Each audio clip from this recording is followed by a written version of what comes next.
What we're going to do is we're going to do a shtickle chazara, just to give the synopsis of where we're holding, so we can sort of like hard copy and find out what's going on. We are holding by Seif Yud. Basically, the principle that this halacha is based on is what Rabbeinu says that when a person looks at when the tzaddik looks at the person looks at the tzaddik, he shines in the mind of the person the greatness of that person that is latent, that is innate in the person. And this is what the Torah says, what has Yisrael has to tell him, the Torah has to tell him that Yisrael said, listen, you have to gaze, you have to look, and put on people. Why can't you just put on people? You have to look, you will look, and then you put, because they don't have, this greatness that they have is innate in each and every person, but it's dormant. It's covered up. And when the tzaddik P'chinas Moshe looks at the person, he awakens in his mind his innate gdula. It's like, and we said, sometimes we give an example of a simple soldier, he's a troublemaker in the army, getting into battle. Suddenly, the commander is shot, and this is this, and they're covered, surrounded with all that. Suddenly, this troublemaker is good for nothing. All of a sudden, wakes up and he saves the day. It's like, because his innate greatness was awakened by the situation. The tzaddik awakens by looking by looking at you. The tzaddik awakes it in you, and you see the tzaddik sees, is looking at you, and he says, and what is the greatness? What is this innate greatness, the true greatness? Well, that you can build a building, what's the true greatness of the person? The true greatness of the person is the awareness of himself as a human being vis-a-vis HaKadosh Baruch Hu. This is the anova of Moshe Rabbeinu. Moshe Rabbeinu is the only one who really, Keviyochel saw HaKadosh Baruch Hu panim el panim, which means he was totally aware of the mitzvahs of HaKadosh Baruch Hu, as much as a person can be and still remain in this world. Mimela the anova is a pearl yotzes. When you go, when you're going with with the guys around the neighborhood, somebody he's the rich guy in the neighborhood, and he's going around. It's like, he has a bigger house, all right? When you put him next to, I don't know, Bill Gates, he doesn't even earn as much as his chauffeur earns. I don't know. It's misbakar, whatever it is. In other words, the Raoni Na'arim v'Nachbao, the Melech says, boys saw me and they hid. In other words, the teva katnus shenisbatel b'fnei hagadlus. Rabbeinu says, it's the nature of smallness that when it stands before greatness, that it nullifies itself. It's you're embarrassed, you're ashamed. You go into a room with Rav Steinman is, or with Chaim Kanievsky is, and you're goldnish, you're just a little snowflake, you're nobody has to tell you, how great he is and how that. It's an automatic result of the reality. So he says that the greatness of every person is this anova, is this humbleness of Moshe Rabbeinu that is innate in him. And this anova spreads throughout the entire body of every yid. But while we are in this world, and this world means concealment, you don't see what it is, for the purpose of free choice. This anova is completely covered up. We live in a world of comparisons. We compare ourselves to other people. We live in the world of mental and emotional complexes. We go around, we feel like worthless. It's not because we're really worthless.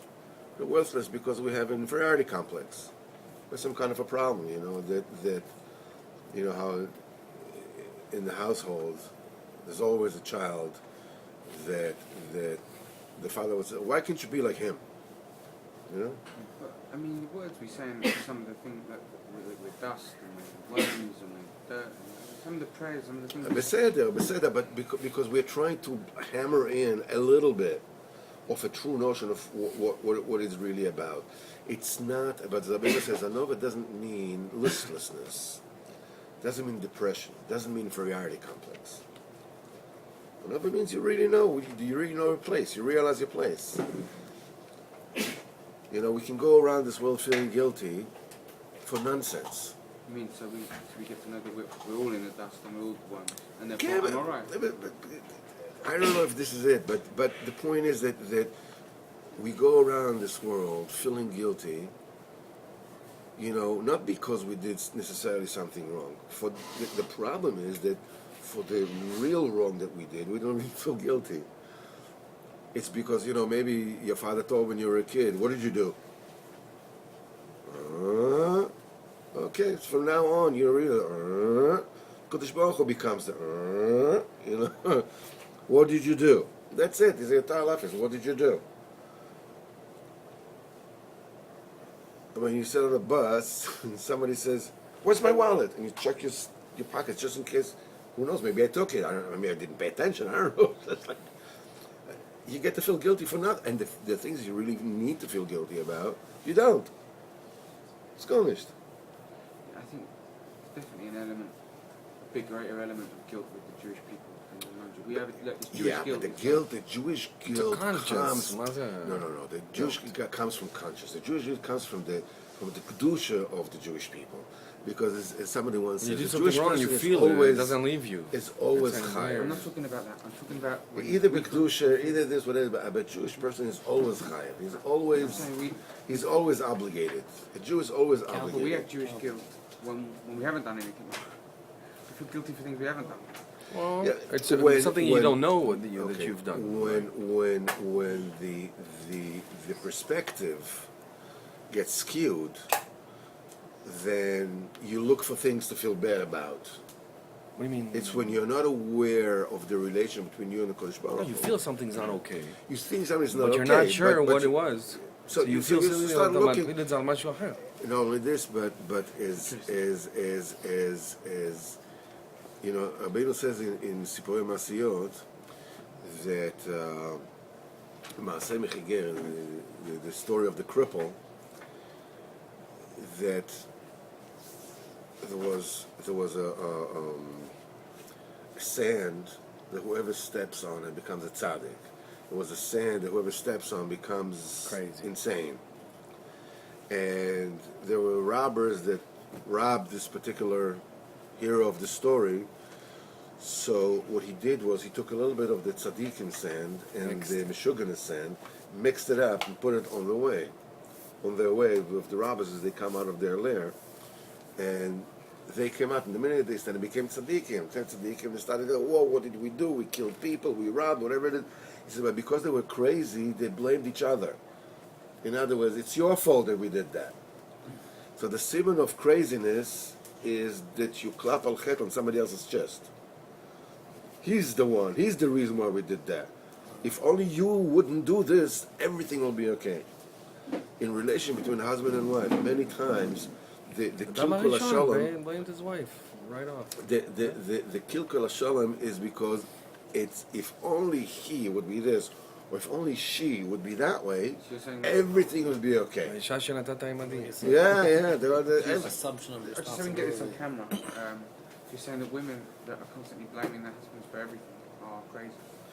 No, what I'm saying is, they're right. What I'm saying is that's because yeah, put the camera on him. Let him repeat it on camera. Suppose it. All right, then It's his fault. That's some controversy. Then $100 a month will keep our mouth shut, so he don't tell his wife.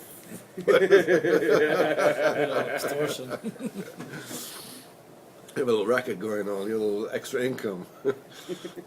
Anyhow, the nekuda is the reason when a woman blames a person, blames a man, it's only for one thing. You don't pay attention to him. That's it. I'm gonna get $100 from you. No, For saying that. it's okay. My wife has already given up.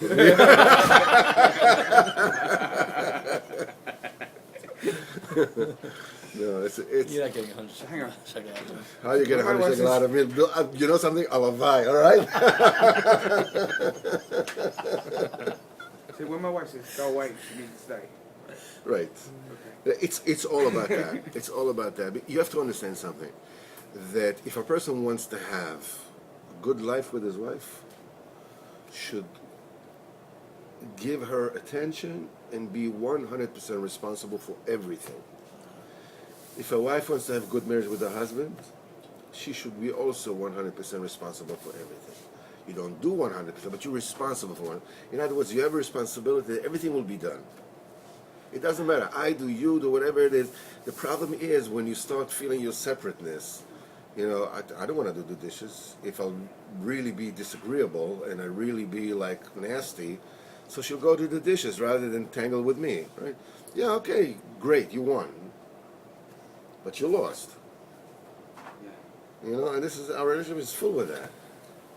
You know, and people control each other through anger. There's a lot to talk about this, but this is not the particular nikuda that we want to speak about.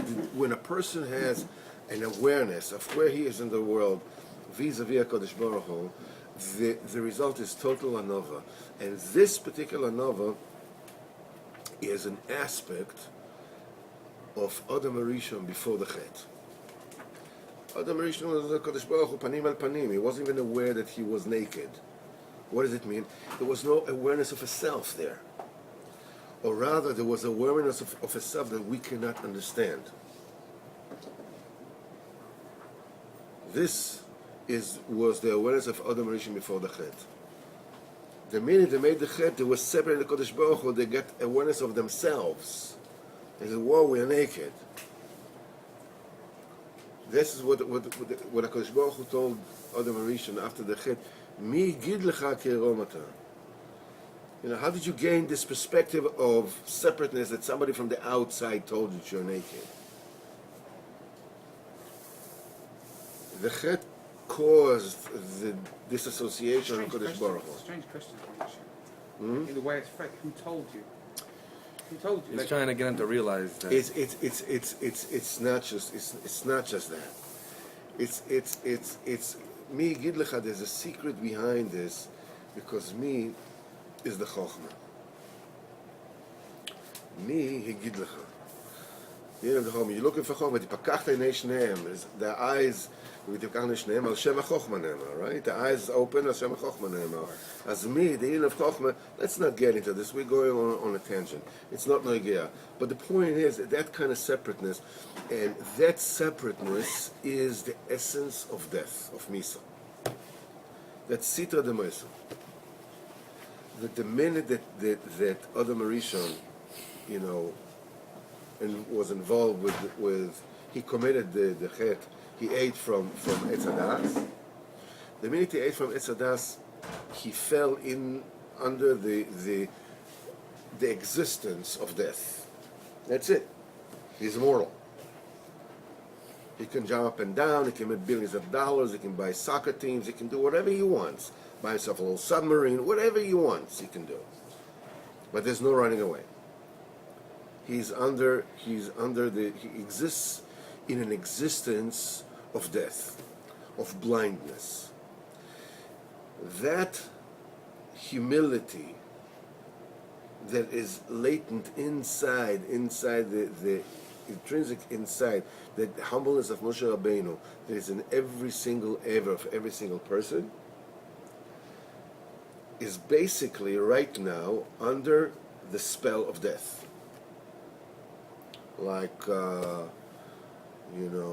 Snow White ate from the apple, dead. Went from the kiss from the mouth of Kodesh Baruch Hu to become alive again. So Mimele, so Rabbeinu says like this: first of all, Tchias HaMeisim the only thing that really awakens is going to stand up is that essence of anova of every single person. Torah and Likutei Moharan. Yeah, yeah. That's the Torah that this halacha is based on. Oh, really? Good morning. Yes. Boker Tov. Yes. This is the thing that stands up between Samesim. I don't understand the link between the Tchias Meisim and Adam HaRishon before the Chet was immortal. okay. Now,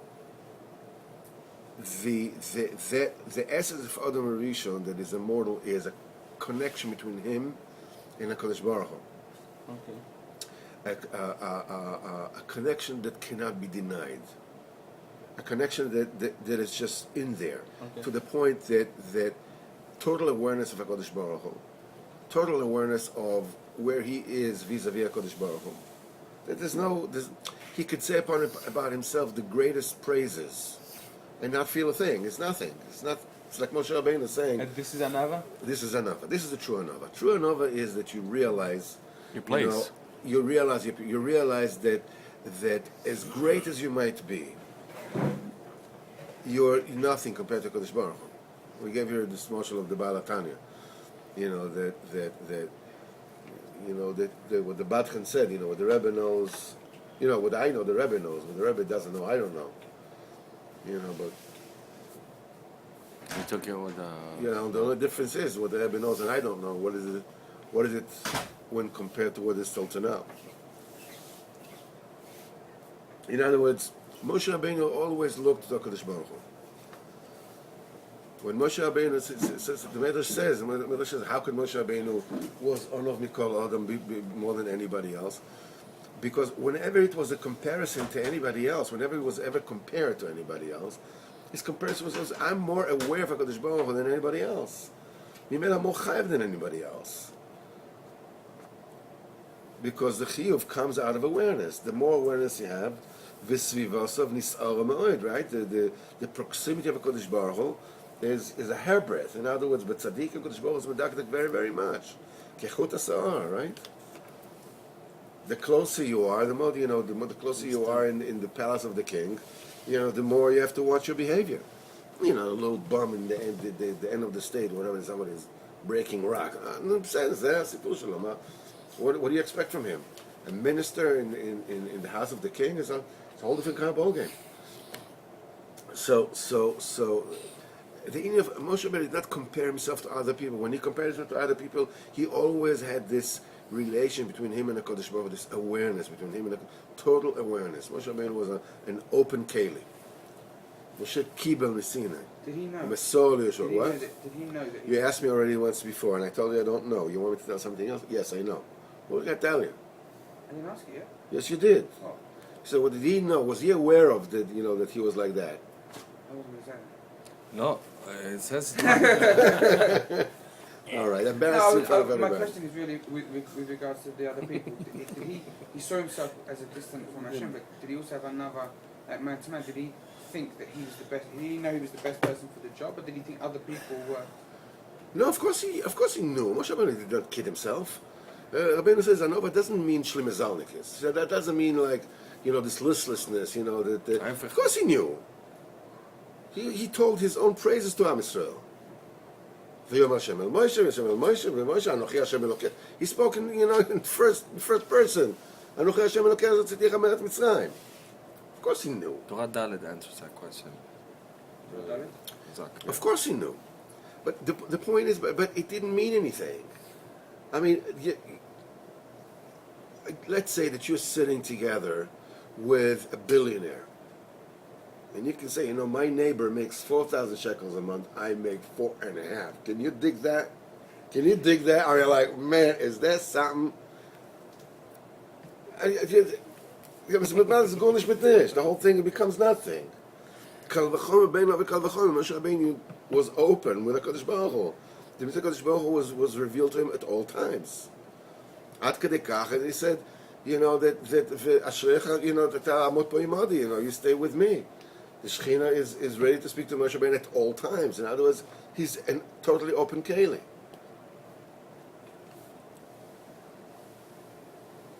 So of the link. So mimele, no. So mimele, this kind of awareness that has this this oxymoronic reality, this paradox where there is a self-awareness enough for individuality, Odom Harishon Lifnei Achet, and Achrit Hayomim, when after the resurrection, Umala Haaretz Da'et Hashem, Kama B'yam Mechasim, like water covering the sea, like what the sea, some places it's shallow, some places it's very, very deep. Each one according to his madrega will be aware of, because even though everybody will be aware of HaKadosh Baruch Hu, so Kiviyachol there's no difference, no individuality left. Nevertheless, the depth in every place is different according to the toil of every single person, how much he put into Avodas Hashem, in Limud Torah v'chula, the Tikkun Amidas, how much work he put in. So it's a paradox. If there's a difference between every person, so it's not Kamam Mechasim, it's not equal. How can it be equal and individual? Now, how can you be one with the Kodesh Baruch Hu, where the Kodesh Baruch Hu is eternal, the you are eternal, and on the other hand, still be individual, still retain, the individuality? This is something we cannot comprehend. But this is the essence, the anova of Moshe Rabbeinu. Now, Moshe Rabbeinu was already after the Chet, so until Sidlov and Yudches Amesim, even Moshe Rabbeinu himself has to pass away. Even though Moshe Rabbeinu has attained already the Madrega, that's it. That's the Tachlis. That's what we're talking about. That's what everybody's supposed to reach. Why does Moshe Rabbeinu Taka has to die, if he reached it, for us? As the Midrash says, why did Moshe Rabbeinu die b'chutz la'aretz? Which is Mesa Midbar, to bring them. It is with the koach of Moshe Rabbeinu that Moshe passed away, that everybody else is going to resurrect as well. So what we're saying is that this is the essence of the tefillin. The tefillin is now. This anova of every single person is the aspect is going to B'ezrat Hashem resurrect. When a person looks at the tzaddik, only that. Yes, and when a person looks at the tzaddik, and the tzaddik looks at him, and he looks at the tzaddik, and the gdula of every person is awakened. The gdula of every person is that perception of Hashem, not whether he can make a lot of money or run really fast or score goals. The gdula of every person is that anova inside him. That's the true gdula. Mimela, what happens is that now this anova is basically, clinically dead, because it's on the opposite of death. When you awake this anova, what you actually are doing is you're making tchias hamesim mamash. Now, with every aspect of anova that you reveal with yourself, with every aspect of awareness of Kodesh Baruch Hu that you mimei the anova, this is mamash tchias hamesim. It's the true hayut, b'kitzur. Right. So that film is, that's a true chayim, that's a true life. So this is what they say, Hashem Aleim Yichyu, that kol maniach tefillin zocher l'chaim, the inner oira tefillin, which is oira ponim, and oira tefillin is in lieu of the fact of that you're seeing Pnei Tzaddik at all times, because you can't see the Tzaddik at all times. The Tzaddik is nista many times. So how do you get it in between? You get in with the tefillin. The tefillin is the thing that shines upon you, the or upon him, in the meantime, between the time that you see the tzaddik until the next time you see the tzaddik. Between Rosh Hashanah and Hanukkah. So in this context, are we saying that tzaddik is Moshe Rabbeinu? The tzaddik is Moshe Rabbeinu. The tzaddik is always Moshe Rabbeinu. Every tzaddik is a pchin of Moshe Rabbeinu. As it says, the Moshe Shapir Kama, as the Gemara says, the Tanoim is to call, the Amorim is to call each other Moshe. It says the aspect of Moshe is in every single tzaddik. And so Mimele, that's the union of Oira Tefillin.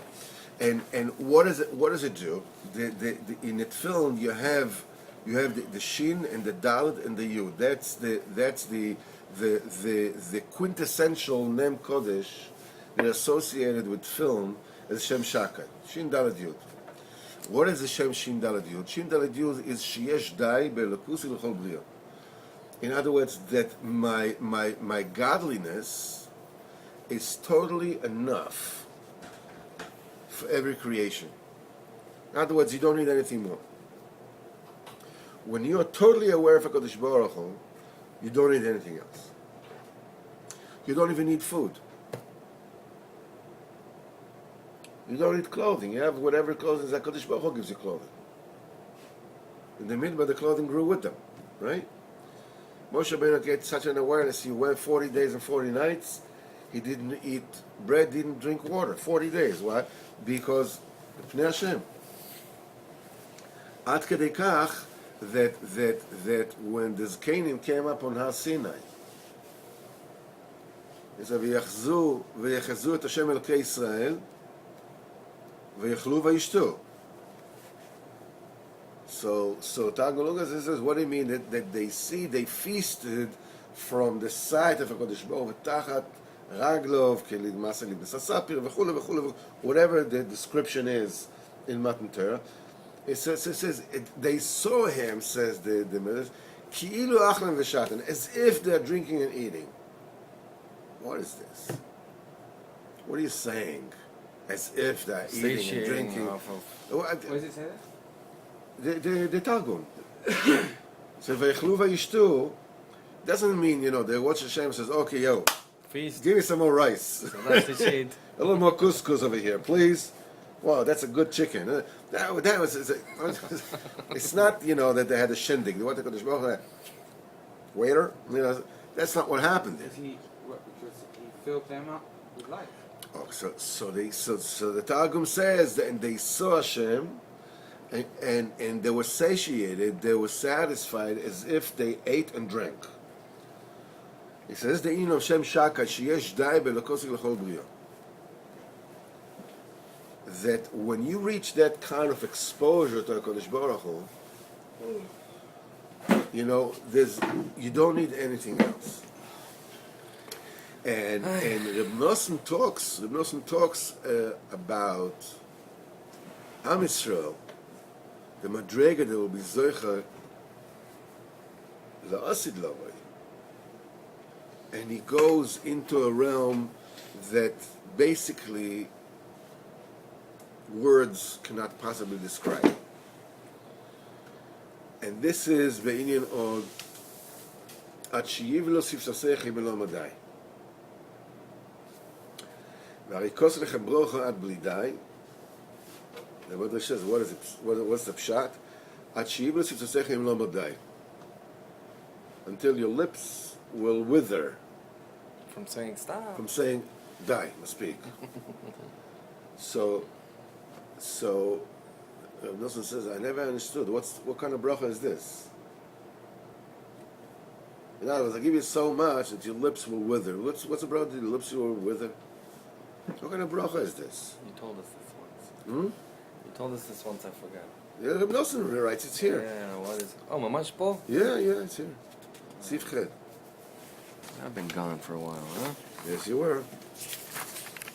So he says the in of die is a constriction.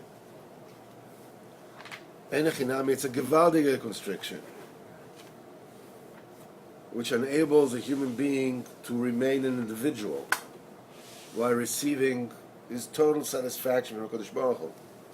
You don't need anything else. He says this is only for now.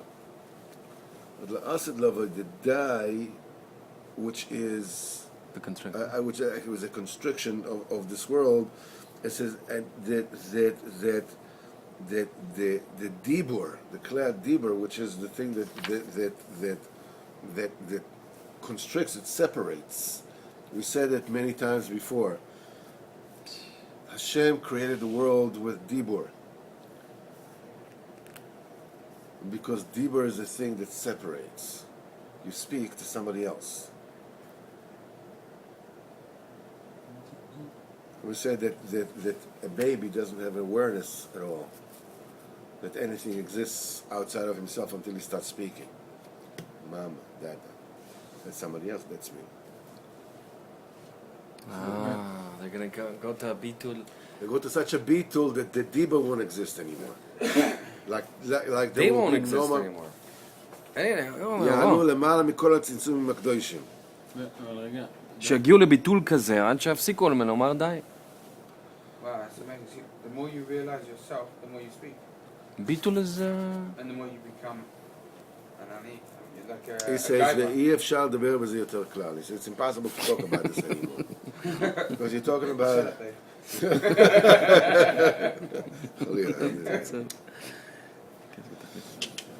And he says that this is what you get by Riyas Pnei Tzadik. You get this anova with the simcha, and this is Yozer Pnei Tzadik. He says Aaron HaKohen is Madrega. He was Echet as Madrega through Riyas Pnei Tzadik. Veroacho v'sada b'liboy. Moshe Rabbeinu said he didn't want to go to Mitzrayim because we said, okay, I'm not going to repeat that, because Aaron was the Novi, as you said. He was the manning of Am Yisrael in Mitzrayim. Moshe Rabbeinu didn't want to, cramp his style, step on his turf. Kadosh Baruch Hu says, don't worry about it. Veroacho v'samach b'liboy. Aaron HaKohen was the picture of Anova. When he veroacho v'samach b'liboy, he saw Moshe Rabbeinu, he got the simcha, he got the went through his anova. So his anova, he made it, became a kohen. That's the reason why you give. That's kedusha of kohana is the thing that is created through the riyas pnei tzadik with the simcha of anova of Aaron HaKohen. That establishes kehuna. The kehuna of Aaron HaKohen was formed by the exposure to Pnei Moshe, the Iyas Pnei Moshe, B'simcha v'be'anova. What's this battle? Moshe Rabbeinu, my brother, you're the boss, you're the leader, that's it. Until now, you're the boss, no problem. I'm completely bottled, B'simcha. And that's the reason why he says you have to give the That's not so hard after you see someone like Moshe Rabbeinu, להתבטל אליו, when you don't want to see it, you don't see it. Midas hanitzochan eino sovel ha'emes, the Rebbe says in Sefer Midas. The trait of victory cannot stand the truth. Disconnected לגמרי. No, I want to win. I don't care. I'm my mind made up. Don't confuse it with facts. He's in my way, that's for sure. No, it's not. It's like Now, until now, I was that. Can you imagine somebody? In any Hasidus, there's this huge tzaddik. The Rebbe says, "Okay, you're big tzaddik than me. Okay, you become Rebbe, now you become your chassid." That's what happened with the Rovitz Magid with Rabbeinu. He was old. Yeah, he was over 70. Rabbeinu was 20. He was the. This is the Maggid, the Maggid from his riches put him on between White Russia and the Western country, right on the border, says to stop the Askola with his chus. איזה זכות יש לו for להתבטל. He was over 80, I think. להתבטל בגיל כזה. I didn't follow what you said. Who became his Rebbe? One of the Talmidim of the Maggid, who was a friend of the Baal HaTanya. Baal HaTanya asked him for a skoma on the Siddur Orav. So in the first edition has the skoma of the Rovitz Maggid. The skoma of the Rovitz Maggid was over 80 when Rabbeinu was just. First exposure. Rabbeinu was when Rabbeinu was actually in his Gaon, he was 19. His first chazir was he was 13. This is, but when he was 19, this is when he was in I don't remember exactly where he was, but they got him drunk until nobody even saw it. Right, nobody even saw it. Everyone didn't know what it was all about. So, Rabbeinu first came to town of where his shver was, where his father-in-law was. And no, that wasn't in Lemberg. No, that wasn't in Lemberg. But these are two separate things. But the point is that Rabbeinu was there, and they looked at him, and they wanted to talk to him. Rabbeinu didn't talk to anybody, just stood by the wall, did his thing, and they saw, it was about Surah, the spawn or whatever it is. They wanted to get to talk to him. So his father-in-law, there was a yahrzeit of his father-in-law. So he asked Rabbeinu, to learn Mishnayos. So they asked his father-in-law to give Rabbeinu to learn Mishnayos, Le'ilu Nishmas of the Niftar. So afterwards they sit together, they'll drink a little bit, they get to talk to him, they get to know him. So Rabbeinu just took the Mishnayos and started learning, and His Shver passed out. wait, he kept on learning. And they wanted him to stop already so they could get to talk to him. Oh, The and only reason was slapped they wanted. Or yelled at him or something. No. So he wanted to. So his come on, man, it's time. So when Shver, came to tell him, just finish up and let's get down to business. He thought he was a Shlomazel כל הזמן הזה. So Rabbeinu went to the end of this, and his Shver just fainted on the spot. And when they woke him up, he says, "What happened?" He says, "Because he saw his father there." Didn't show off his father, and his father scolded him, "To such a chosen you're giving to learn Mishnayos? What do you think?" So and this, people starting to. And then he came over there. There was they got him drunk. They certainly got him drunk. They gave him to drink, and Rabbeinu started to speak. Then they realized there was something here that, and that was not far from the town of Alik in Tzvi Alik was at that time he was one of the about him Reb Nosson says that the reason why he told Rabbeinu he got his madrigas because as a frum, because he was so frum. There was so Yerushalayim. So Rabbeinu says, no, it's not because of that. It's because as a klig, because he's so smart. It's not because he's so. That's why he got his madrigas. Rabbeinu told him, said about him that he was one of the Talmidei of Magid. Was that his ikar madrigas was through his chachma. And when they told him what Rabbeinu said, so he said, it seems to me that we'll all have to be embarrassed from this young and then when they met, Rabbeinu took him out to the forest. תלמיד של המגיד הזה? צבי? צבי הרש. No, it's Hersh Tzvi. Hersh Tzvi? I'm not sure. The Ali Kiruv, no, so he took Rabbeinu to the forest. No, Rabbeinu took him to the forest. You say to your old man. No, that was not the old man. This is somebody else, and Rabbeinu told him every tzaddik of the generation where he's holding. So when they came back, Rabbi Tzvi Elika said, the biggest guy.